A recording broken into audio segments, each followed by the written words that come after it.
And Rania Tadros, partner at Stephenson Harwood Dubai office. She's overseeing the Dubai office and heading the Maritime and International Trade team for the Middle East. Those of you who would be keen and looked at your program will know that I'm not really supposed to be standing here before you today, but I've been given the opportunity really to just ask you to all focus on whether there are legal challenges to achieving the wonderful paths that have been laid before us. I think having listened to this morning's session, we can see that there is a path that has been laid by the main players within the transportation sector.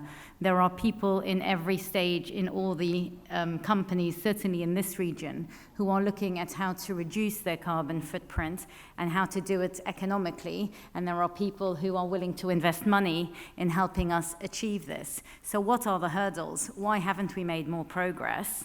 I think the reality is we all start off by having to be made to do things, and that's where the law comes in, and that's where the regulations come in. But whilst I would love to believe that the law is the beginning and the end of everything, I'm not that naive to think that that is the answer.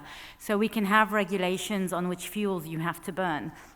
But like James just said, it's really, are we better off by having just-in-time arrivals? And it's that sort of analysis that isn't going to be done by the lawyers. So what do I see our role is? Our role is enablers. We talked about new partnerships being necessary in order to achieve the goals that entities have established. Those new partnerships bring with them new risks that need to be understood so that they can be insured, new risks that need to be discussed and allocated in contracts, new risks that are going to be litigated. And so there is a overarching theme for the lawyers that I think actually stems across the whole industry, which is one that we have to educate ourselves about the risks that are being posed by these new solutions. We've heard today that how there isn't a divergence between profitability or achieving greater profitability and achieving decarbonization. I would love to believe that that's totally true. I would love to believe that we will snap our fingers and get fuel efficiency and be able to burn the same amount of fuel, and the cost per passenger, which we were given by Etihad, will continue to go down. That requires a lot of research and development and investment. That requires a lot of knowledge as to how to get there. We've got people here today who are going to be talking to us about how to achieve that.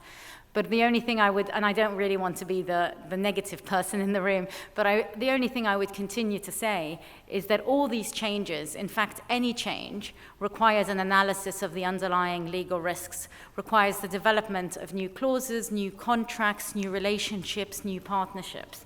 And that requires education across the board.